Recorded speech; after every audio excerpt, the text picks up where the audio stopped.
ஹல்லேலூயா. இந்த காலை வேளையில் உங்க சமூகத்தில் வந்து நிற்கிறேனப்பா. என் சகோதர சகோதரிகளே, அன்பான என் மக்களே, எப்படின்னு ஆண்டவர் இயேசு உங்களை அரவணைக்கிறார். எப்படி அரவணைக்கிறார்? இரு கரங்களை கூப்பி உங்களை மூடி மறைத்துக் கொள்கிறார். அவர் சட்டைக்குள்ளாக மூடி மறைத்துக் கொள்ளாருங்க. நான் பேசுவது என் வார்த்தை அல்ல, அப்பா சொல்ற வார்த்தைங்க. உங்களோட பேசுற அப்பா, உங்களை படைச்ச அப்பா, தாயின் கருவிலே உருவாகிறதுக்கு முன்னே உங்களை பேர் சொல்லி அழைச்சவர் தாங்க. இந்த வார்த்தையை நீங்க கேட்கிற நீங்க எல்லாம் அவருக்கு உச்சிதமான கோதுமையை அவங்களை நிரப்பி ஒரு சந்தோஷப்படுத்துவாருங்க. உங்களை அழகுப்படுத்துவாருங்க, ஆச்சரியமா நடத்துவாரு. நினைச்சது நீங்க எதை நினைச்சாலும் செய்யும் பொழுது ஒரு சந்தோஷப்படுத்துவாருங்க ஆண்டவரு. பேசுறாரு பாருங்க.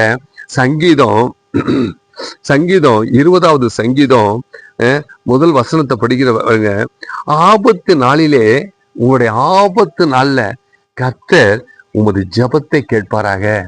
யாருடைய ஜெபத்தை? ஆண்டவருடைய ஜெபம் அல்ல, நீங்க எப்படி ஜெபிக்கிறீங்களோ அந்த ஜெபத்தை கேட்கிறாருங்க அவரு. கண் கூர்ந்து, காது கொடுத்து, செவி கொடுத்து அவர் உங்களை கேட்கிறாருங்க. அந்த ஜெபத்தை அழகாக கேட்கிறார். எப்படி ஜெபிக்கணும்? நம்ம ஆபத்து நேரிட சமயத்துல நமக்கு ஆபத்துலாம் ஏறிடும். நடந்து போயிட்டு இருக்கும்போது கீழே விழுந்துரும், அப்ப ஆபத்து தானே. சோறு வடிக்கும் பொழுது கூட கஞ்சி கையில ஊத்திரும், ஆபத்து தானே. பாலை கொதிக்கிட்டு இருக்கும் போது கையில வந்து வழிஞ்சு ஊத்துரும், ஆபத்து தானே. காப்பி குடிக்கும் போது கூட கையில ஊத்திரும், ஆபத்து தானே. அப்ப பஸ்ல ஏறும்போது தடுமாறி கீழே விழுந்துட்டா அது ஆபத்து தானே.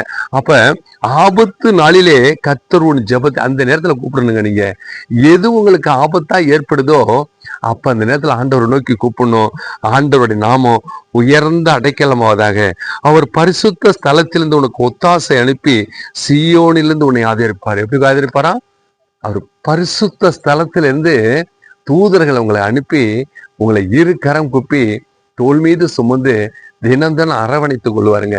அப்படியாப்பட்ட ஆண்டவருங்க நம்முடைய ஆண்டவரே. நம்ம ஆண்டவரை பிடிச்சுக்கிட்டீங்கன்னு வச்சுங்களேன், உங்களுக்கு எந்த கலக்கமும் இல்லை, கண்ணீர் இல்லை, கவலை இல்லை. உங்களை சந்தோஷப்படுத்துவார்.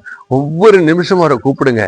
ஏசப்பா என் கூடவே இருங்க, ஏசப்பா என் பிள்ளைங்க பள்ளிக்கூடம் போறாங்கப்பா, போக்குல வருத்துல உங்க பிரயாணத்துல ஆசிரியர் கண்கள்ல தயவு கிடைக்கணும்ப்பா அப்படின்னு நீங்க செபிக்க உங்க பக்கத்திலேயே இருப்பாருங்க ஆண்டவர் இயேசு.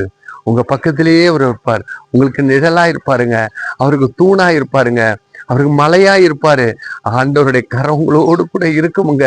அவரை சொல்ல சொல்ல ஜெபிக்க ஆண்டவர் இறங்கி வந்து உங்களை ஆசீர்வதிப்பார், உங்களை பலப்படுத்துவார், சகாயம் பண்ணுவார். அவர் கிருபையும் மகிமை எப்பொழுது என்றைக்கும் சதா காலங்கள் கூட இருக்கட்டும்.